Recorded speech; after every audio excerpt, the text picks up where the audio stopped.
Hey everybody, Model Man here, and this is a look at an original issue of the Revell Columbia in 747 kit.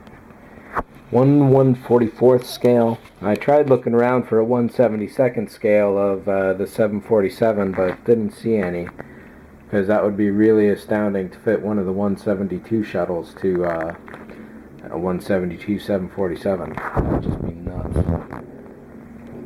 All that's left of the box is these two little side flaps here. There's some nice photos going on in this area of the kit. Over here, the directions, 8 sides, all relatively straightforward, I think. 2, 4, just over 4 cover the plane or cover the shuttle, and then the whole rest of it is involved with doing the rest of it.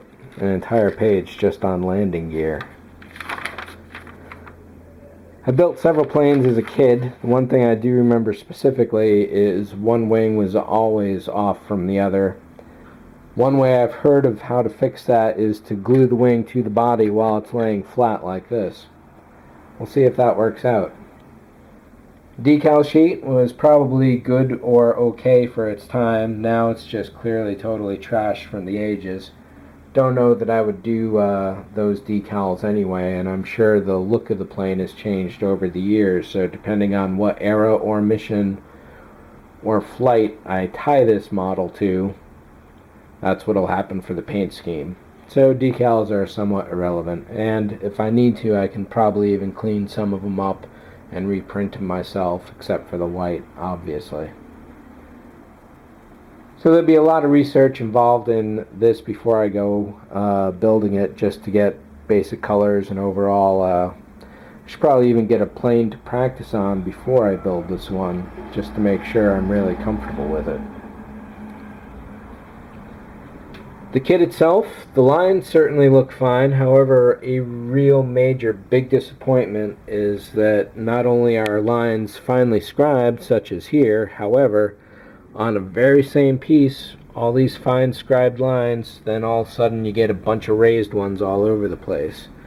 Same with the tail, same with the fuselage. You've got this finely scribed door right there, and then every single other line on the entire body nearly is raised, which really sucks.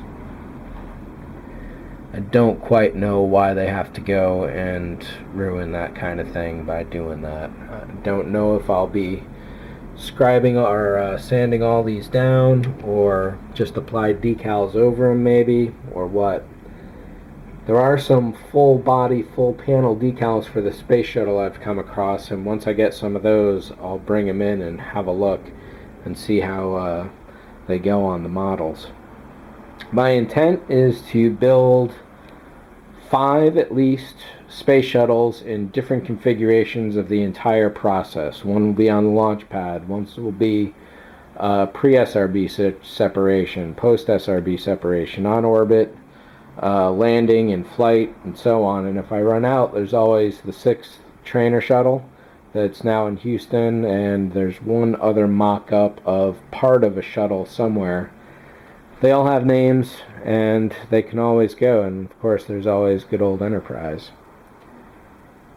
So it's nice to see this kit. It's nice to finally have it. This is going to be a really fine piece, or a real fine piece, once it's finally finished. It's going to take up a lot of really nice room, and it's going to make a really cool presentation.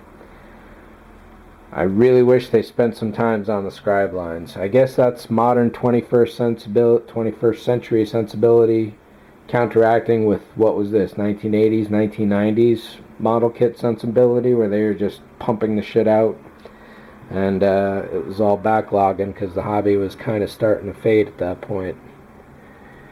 Anyhow, well, as for the Scribe Lines, or the raised panel lines rather, some of them they're definitely intricate. They definitely took their time doing them. It's just really too bad that they didn't scribe instead of actually going with this raised panel lines. That's my only complaint. I got this for like $30 shipped, I think. It was essentially a steal, and definitely a bit of an impulse buy. I certainly didn't need to get it at the time. So I now have 3 shuttles in stock, and I built one years ago, but I don't know if I'm going to count that one towards my new endeavor, haha, or we'll see what we discover, ha ha ha, on this new enterprise. If only I could get the Columbia, Atlantis, and Challenger in there as well. Anyhow, so that is it for this review. Thanks for watching. See ya.